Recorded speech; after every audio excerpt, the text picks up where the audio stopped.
అనుకుంటూ ఉన్నారు. దాంట్లో మొదటగా అసలు దీక్షల అన్నింటిలోకెల్లా అయ్యప్ప దీక్ష ఎందుకింత ప్రత్యేకత? శరణమయ్యప్ప. శ్రీ గురుభ్యో నమః. సనాతన ధర్మాన్ని ఉద్ధరించడానికి ఉద్భవించినటువంటి అద్భుతమైన దైవం అయ్యప్ప. చాలా సులభ రీతిలో మనకి ఆయన దర్శనం అవుతుంది. ఏ విధంగా అంటే సత్యయుగంలో ధర్మం 4 పాదాల మీద నడిచేది, ఇది ప్రహ్లాదుడి కాలంలో. తర్వాత త్రేతాయుగం వచ్చేసరికి ధర్మం 3 పాదాలే. అప్పుడు శ్రీరామచంద్రమూర్తి ఉన్నాడు కాబట్టి రక్షించబడ్డారు అందరూ. ద్వాపరానికి వచ్చేసరికి 2 పాదాలకు వచ్చేసింది ధర్మం. కృష్ణం వందే జగద్గురు అందరికీ తెలిసిందే.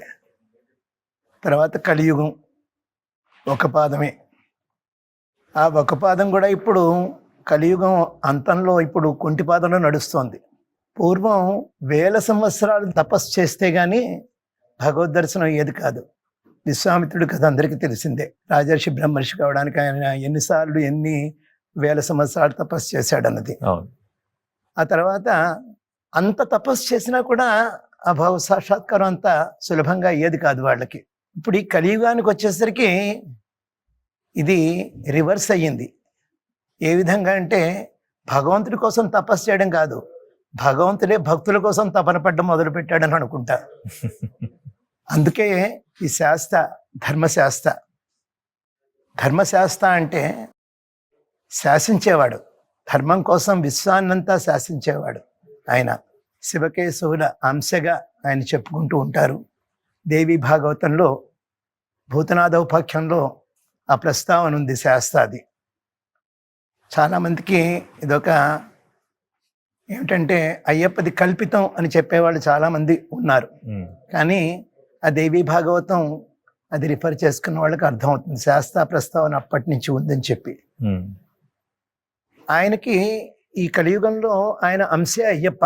ఆయనకి ఒక అనుమానం వచ్చింది, ఈ మొత్తం ధర్మం అంతా ఏటో వెళ్ళిపోతుంది, మన ప్రస్తావనే లేకుండా మర్చిపోతున్నారని చెప్పి ఆయనే మనకి శరణం అనే ఒక అద్భుతమైన మంత్రాన్ని ప్రసాదించాడు. శరణం అంటే సరెండర్.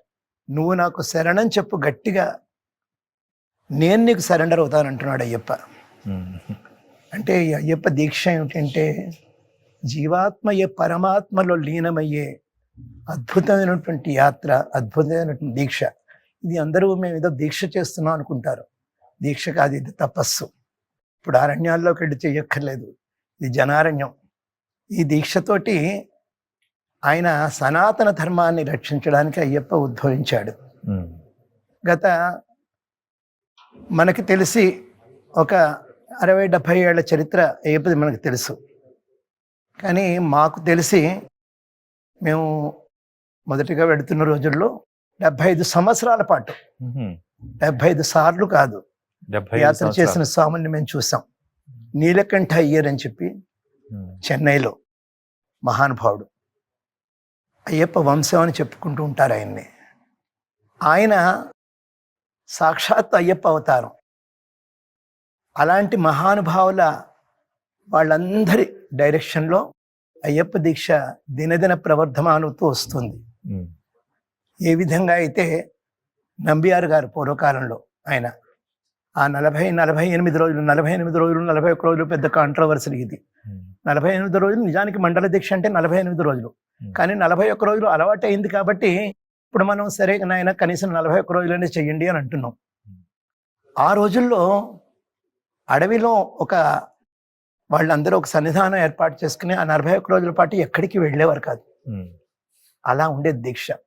అలాంటిది రాను రాను రాను రాను రాను ఈ దీక్ష విరివిగా ప్రచారంలోకి వచ్చి ఇప్పుడు 10, 100, 1000, లక్షల నుంచి కోట్లలోకి అయ్యప్ప భక్తులు తయారయ్యారు.